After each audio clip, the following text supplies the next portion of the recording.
Now we finally have. Ooh, I like his tag. Yomi DJT versus CR's very own Dragon XVII. 17? XVII. That's 17, right? I think so. Or XV? Oh, wow. Okay, so starting off the bat with a surprise here, Denzel is using Kotal Khan. Quartal. Dragon will be going with his patented Tanya. Yep, Dragon seems like he only really uses Tanya anymore, but DJT, I have heard that he was using a good amount of Kotal this week. He did, in fact, beat our consistent top placer, Wound Cowboy, with Kotal. So this should be a really interesting match. I honestly, personally, have never really seen this match at a high level. I haven't either. We haven't seen a Kotal face off against Tanya like this. Yeah, and a lot of the Kotals out there have been switching. You know, we see a lot of Blood God. We've seen a little bit more Sun God. Yeah. Yeah, but War God, you know, really popular at the start of the game. Not so much now, but it's still a really strong variation. War God is... It's just that, like, solid variation. Like, it's a solid play style. You know what to expect, but you can still play very footsie-oriented, very good spacing, and that's all gonna... That's pretty much what War God is. Yeah. It's like good fundamentals. Yep, and being able to punish on a hard read with his armor is a really big deal, too. All right, so break by DJT. Oh, no anti-air. Oh, no. Now all this, and that's going to be should be it. Yep. Nothing DJT could do there. Actually, he could have actually let go of block, to be honest. He could have woke up with a parry. That would have been interesting. I don't know if it'll work. Doesn't have parry in this variation. Oh, you're right. You crazy guy. That's how much we've been seeing Blood God and Sun God. Yeah.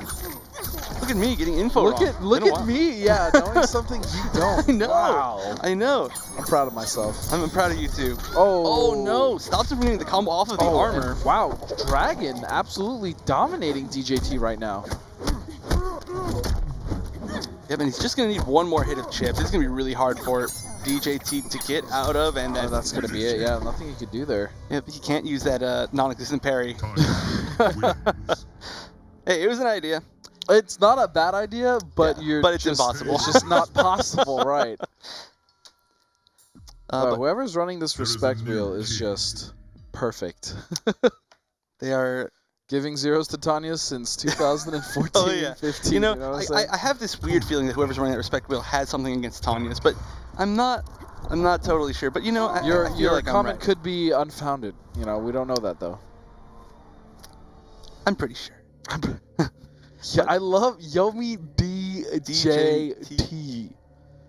I love that tag. I wonder what kind of tea that is. It's got to be sweet tea down there in Atlanta, man. That makes sense. I'm assuming.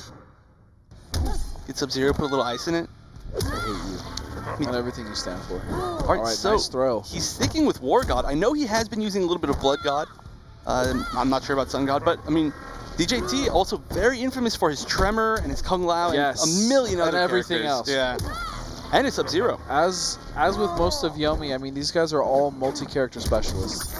Yeah, I mean, they all have plenty of time to practice all those characters. They definitely do, and it shows. Oh, interesting ender by Dragon there. 1-1 up 4. Good stuff, and that is plus. Very nice. Both of these players playing a really fundamental waiting game, but went for the overhead armor, but unfortunately broken by Dragon, and DJT nice mixing it up with the low. Oh, but again, that's gonna chip him out. Man, DJT has been put into that chip situation every round so far. To be fair though, there really isn't a lot that Kotal can do in that situation. It's true. He can't armor through because of fear of Tanya using her EX Rekka. I mean, he doesn't really have he has a down 4, which yes is 6 frames, 7 frames, but 6 frames. 6 frames, right? They changed something else about him. I apologize. So he has some frames there. I mean, he has a really good down 4. His down 1 isn't bad either, but.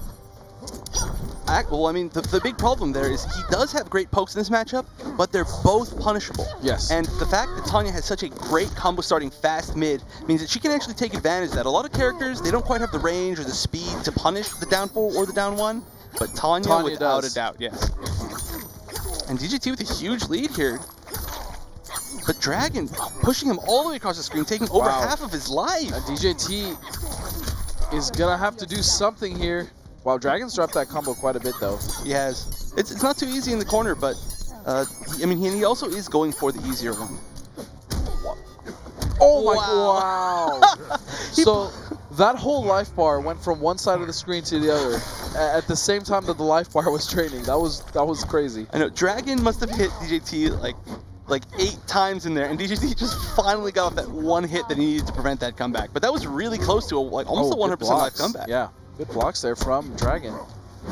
All right, now, Kodal, when he does that 1-1-4 in the air grab, that string that he just did right there, he's at super plus frames. So he actually made Dragon afraid to press anything just like that. You can backdash pretty safely out of that, though. Not exactly, Tanya. because his, no, even still, his strings move so far forward that they catch almost every backdash in the game. The grabs, though, he's gone he's consistently gone for grab. That is true. I'm sorry, I should have meant the conditioning, because DJT has gone for grab 3 times that he's done that. And Tanya can backdash. She has a decent backdash. There are quite a few options that Dragon could be doing there, but ooh, with the brutal, sawed in half. She was a Tanya, now she's just a Taun. Pathetic. Wins. I think he was talking about my joke. Yeah. Yeah, not that Tanya. was on point. Pay your respects. Sort of half-baked. There is a new king. All right, so that is going to even it up to 1-1. You know, interestingly enough, we haven't seen too much of the armored overhead from DJT. Now, I think that's true, because, I mean, it is very punishable. It is, absolutely. But, I mean, the reward on it is huge. 35% for no extra bar spent. Possibly into a setup. Yeah, pretty much always into a setup. Yeah. I mean, that's really strong, and it really prevents Tanya from trying to, you know, keep her pressure going. Not to mention, it actually has a really great hitbox that hits above his head. Yes. Yeah, so if she's trying to jump at him or teleport over him, she should get caught. Has a hit of armor.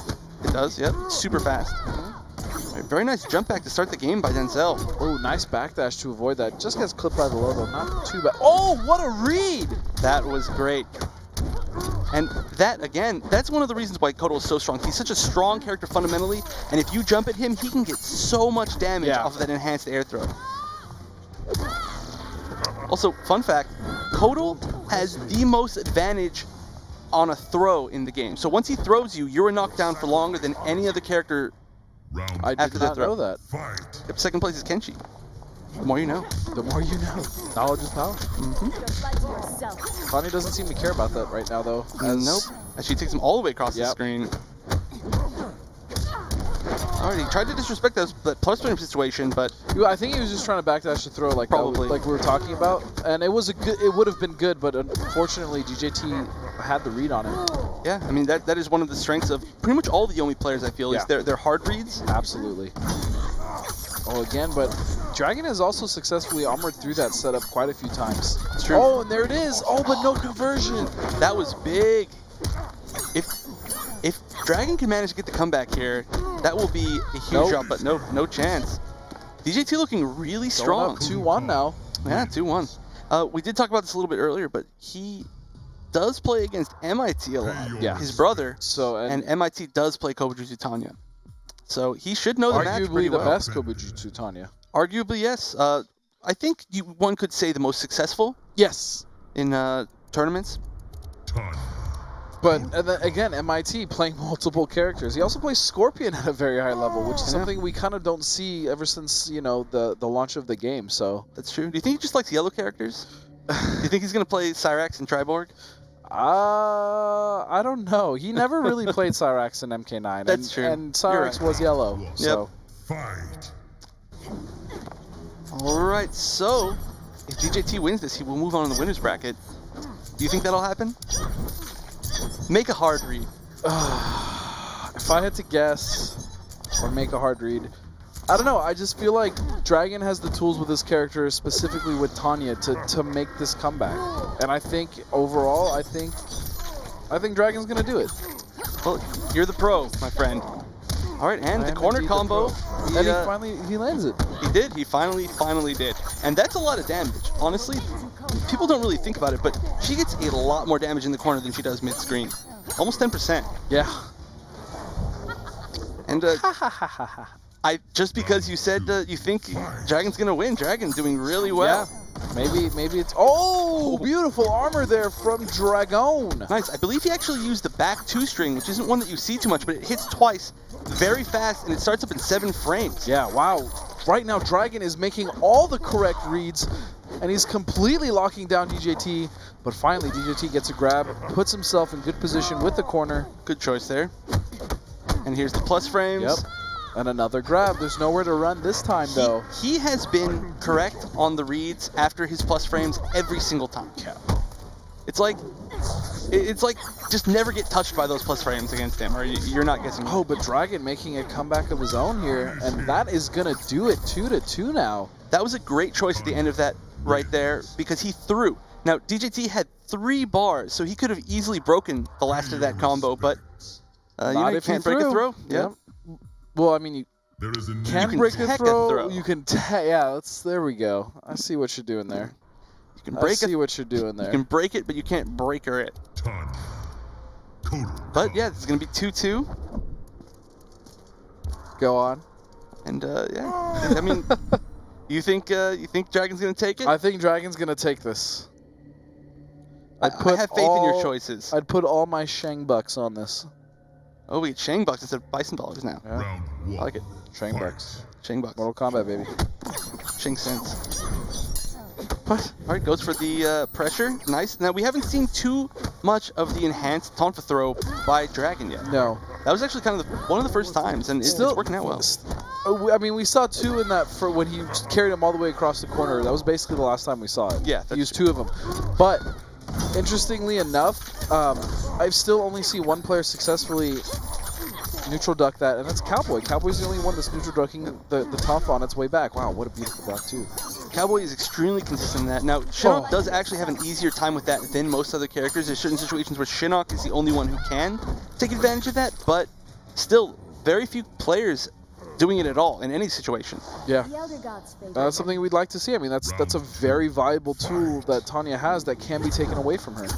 Yep, I mean, there are a lot of tools out there against Tanya, and Tanya's a character that we see almost every week. Actually, literally every week we've seen in the Pro League. She's so successful, but, you know, people need to go out there and look for information. There's a wealth of it out there, so... Maybe someone's YouTube channel? Possibly. Well, you'll never know whose. Alright, so DJT looking to even it up here. This is actually still match point for Dragon, and ooh, here we go. He gets the pressure. Very nice down 4 by DJT, but wow, maybe through too early? Was it maybe Dragon was still in hit stun? I think he was anticipating it, yeah. Now this is a situation that would be really nice to not be using War God, because he could be parrying all those projectiles. Right, but and that's going to be a huge punish. It's about minus 940. Can he land it? And he will. He does. Oh wow, manages to break Lucky the for armor. DJT. Oh, but he's going to armor through. Oh no! Pretty much chip life for either Dragon player. is going to die him right. Wow, that was really close. I mean, actually, DJT had an option that time. The first hit didn't hit him. Right. Only the third hit of the string. So he could have actually backdashed it, and then the Rekkas would not have come out.